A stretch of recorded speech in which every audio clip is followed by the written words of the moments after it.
Welcome to the Harmony in a Hurry podcast. We are Caroline and Anna, mindfulness enthusiasts, exploring ways to weave a little bit of mindfulness into our busy routine.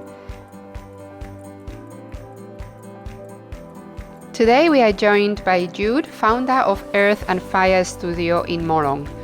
After nearly 30 years as a photographer, Jude has returned to her true passion, ceramics.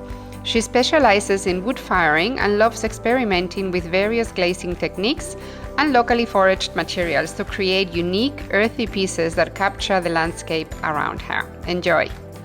Yes, on our podcast. We're so happy to have you here. Thank you. Thanks for inviting me.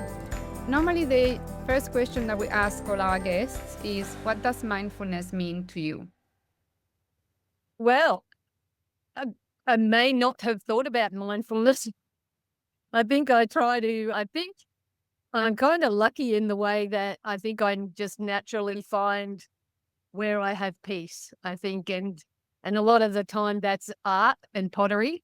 And I'm quite self-preservationist in a way, not selfish, but self-preservationist, where I know where my limits are. So, and I know when I need to just take a break and just sort of think about things for my own well-being, basically. So, and I find that, creating art, creating pottery, being in a space where nothing else matters is what sort of helps me, I think.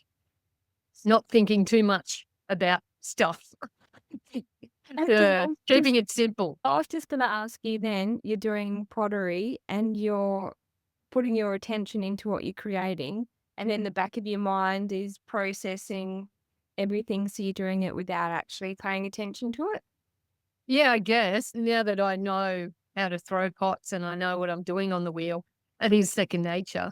But I find there's no sort of intrusive thoughts when I'm potting at all, because I'm concentrating on the shape that I've got and the shape that I want and how thick the piece is, how heavy it might be when I'm making it, making sure that I'm making it so that it will, be easy to turn and easy to prepare for glazing. All of that sort of future stuff goes on while it's happening, while I'm making. Do you know what you're going to make and have the specifics before you start then?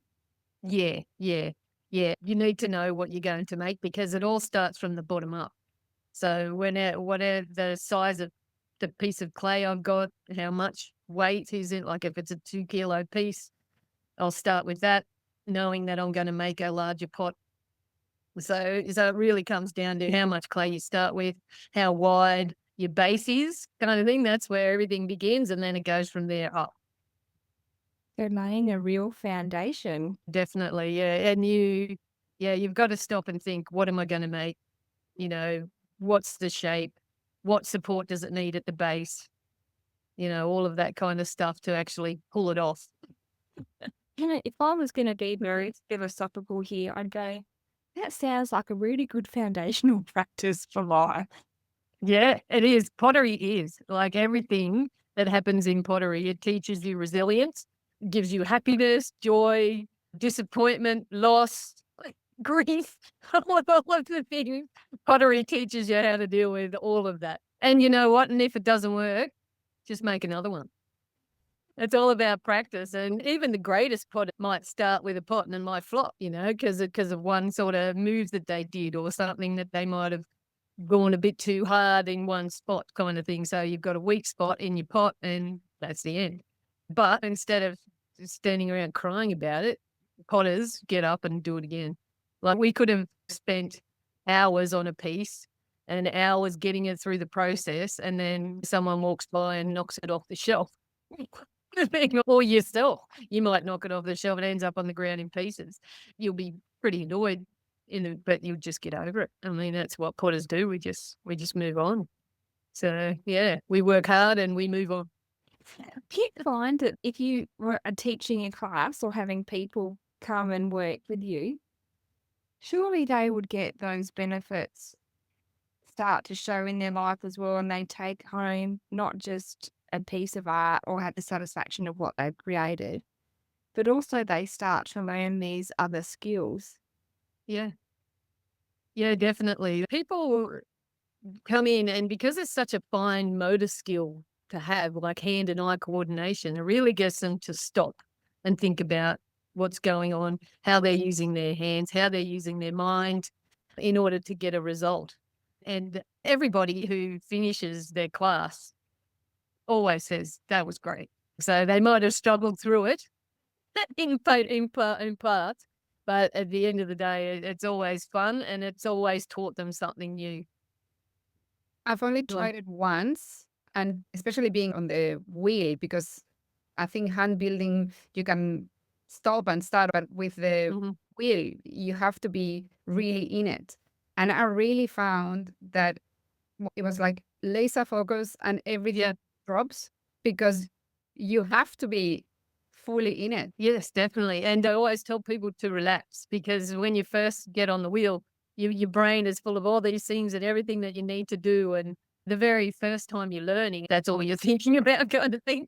But, it can be sort of a little difficult as well, just to work through everything. But again, you're not thinking of anything else. The folks I taught just a couple of days ago, they sort of looked up and went, "Oh, what time is it? Oh gosh, the time went so quickly," because they were just there focusing on what they were doing. Yeah.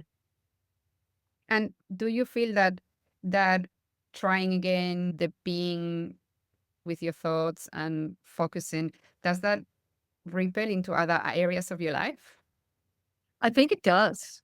I remember when I was learning pottery and I was young, and I guess I never really sort of had any kind of stresses in life other than, young people stress.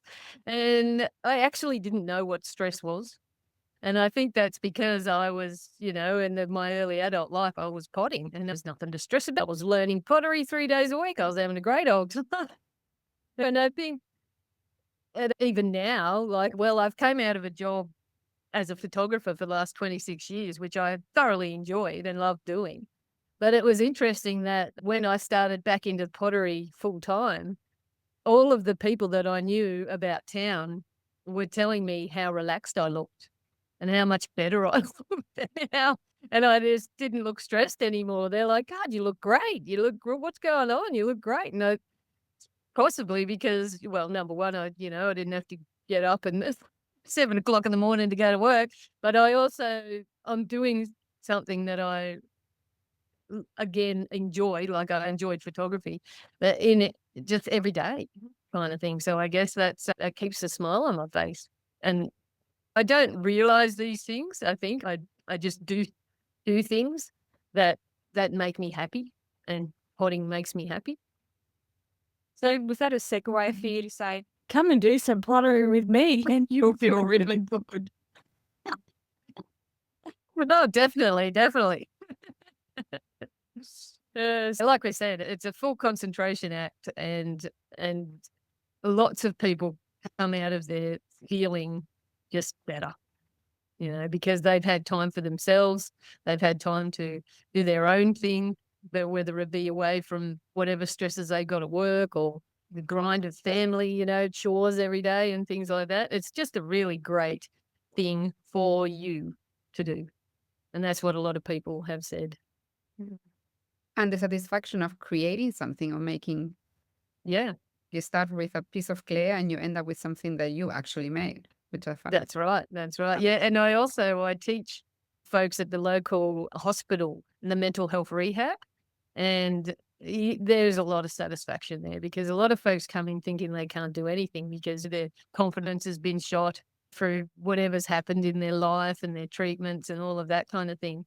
But they come and they sit at pottery and they make something.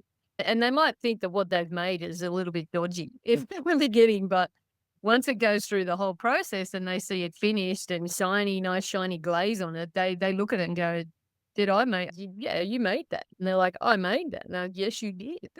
And it just gives them this boost of confidence. And yeah, I've had like some of the girls walk out, high-fiving each other after their class of pottery, because they've just achieved something and they're like, "Yeah, pottery." And anyone can do it. Clay's just there for anyone to use in any way. Like, there is so many things you can do with clay. So if one thing doesn't work for you, you can try another one. And it's just this whole world of creation that you can do and satisfaction when you get it right. So how long have you been involved with pottery around the mental health field? I've probably been teaching there for about 3 or 4 years now. So do you have a class set up, or do people come to you where you're set up with all wheels for everyone, like with the mental health? What's amazing in my local health district in Orange is that they have a whole pottery studio set up and have done for decades.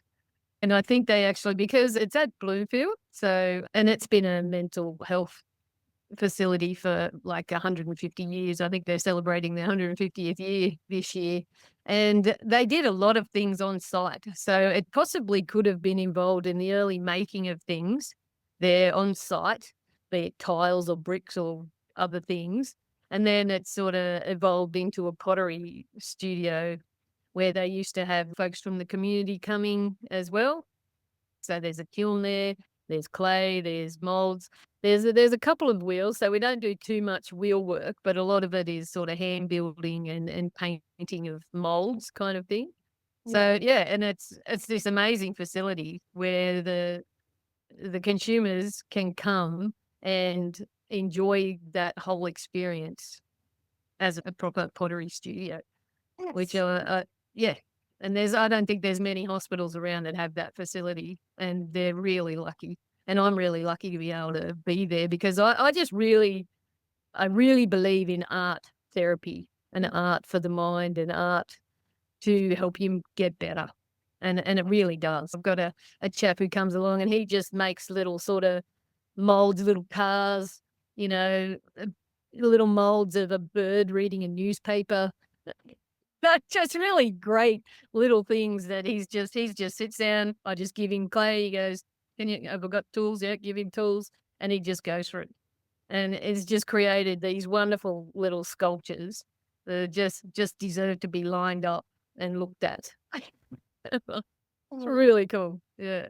That is so good and we've had like the various artists that we've had on the podcast.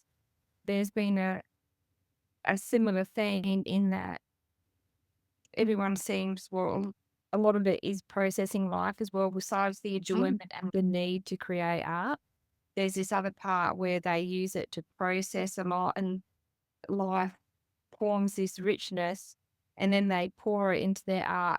And as they're doing it, they're working through stuff, but it keeps them in balance, centered and balanced. And Yeah. Yeah, it's definitely, it's something that you can do, that you can control, that can give you some satisfaction. And because you're getting results, pottery lasts forever.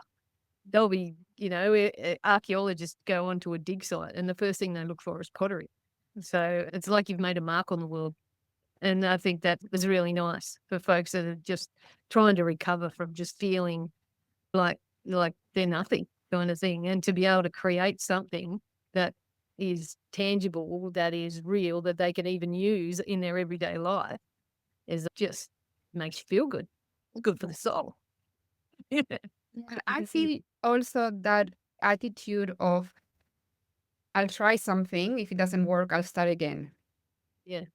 And that playful attitude to creating something that may or may not work out the way you had it in your mind. And there are things that you need to learn, and there are things that will fail. I think that is a good way to then translate that attitude to other areas in your life. And I always encourage, especially with my students at the hospital, they go, oh, that's really dodgy. Or no, it's fine. You made it. There's nothing wrong with it. It's all art. It's all creativity. It's all good, no matter what you're making. So yeah. And when you've felt like you've been a failure for so long, to have something that you've made and created that you can keep or give to family, it's just good brain food. good soul food. Yeah, exactly. Yeah. And pottery is something that you can get better and better and better the more you practice. So you just keep impressing yourself. And it was like, oh, yeah, good. That one turned out well. Oh, I really like that one. It's good. I think I just like making things beautiful things that people can appreciate as well. So, and then there's also the mindfulness in appreciating art as well, like sitting there and going, yes, I like that. Or you might go, no, I don't like that. And that's what art is. It's about what you like. You don't necessarily have to understand it. You either like it or you don't like it. And that's great too. Because if you don't like it, you won't hang it in your house. And then you can, if you like something, you stick it on your wall, you can keep looking at it. You can walk past it, stop, have a look, and just enjoy the art and let it feed your soul. And just stop and take a minute to, smell the roses. That's what's great about art. And so for you, obviously, your art is your mindfulness practice, right? Yeah, pretty well. Yeah. Yeah. And I think I'm not sure if I actually realize that that's what it is. I think it's just something I need to do. So, and maybe that is my self-preservation kicking in, knowing that I need to create and I need to do these things, because if I don't, then my brain might be just whizzing around and thinking about things that probably don't even need to be thought about, like overthinking things. I just stop and take time to create. I've just always done it. I've always created, whether that be, making things on the sewing machine with mum as a kid, because she's quite creative as well. And my dad used to sort of make things out of metal. He was a mechanic and a welder. So we've always had that need to create and make. And yeah, I think it's just something that's in me, which is good for me, I guess. But it's also good that you are aware that that is what you need to get your peace. Yeah. Yeah. And I guess, aware or just naturally drawn, I guess. Yeah. And then maybe when it comes to being aware, maybe that's when I sit back and go, oh, yeah, well, obviously I like doing this stuff. Maybe it's what I need for my soul, I guess. And it's also good that you found that outlet very early on in life. Yeah. Yeah. Well, my mom always said to me, always do what you enjoy. When it comes to getting employed, just do what you like to do. And you'll be, you won't work a day in your life. Very wise woman. Yeah. No, it was good. And she was never, had the pressure on to become some kind of great person who earns a boatload of money. It was all about just being happy. So, yeah. And I think myself, my sister and my brother all do that. My sister's a graphic designer and my brother, he's a roof plumber. So he makes things out of metal as well, like my dad. So if you were giving advice to someone that wants to explore pottery or ceramics as a way to find a mindfulness practice, what would you tell them they should start? Oh, well, you just start with just getting your hands on the clay, just feeling it. If you like the feel of it and you like to create, I guess that's where it begins, and then you just take yourself down the road that you like with pottery, because there's a whole lot of different ways that you can fire your pottery, whole different ways you can make it, whole different ways you can glaze it, from different surface treatments and different glazes, and you can just go down that rabbit hole. That's all you'll sort of think about. You'll just research shapes, or you'll research pots or glaze treatments, that kind of thing. So yeah, just give it a go. Just give it a go and find your lane when it comes to pottery, because there's many lanes that you can take. It really is a beautiful analogy for life and how we see things, how we deal with things and process and create and pick ourselves up. And yeah. And when you're working through these things, it's just clay. It's not someone's life. It's not life and death. You can go through all of these emotions, everything, and it's just a bit of clay. You can always make it again. So it's, it lets you explore these things without any real major consequence, really. So, and that's what helps you get your resilience, I guess, in life as well, is just being able to do these things and do them again, and do them well and do them to a point that you're happy with.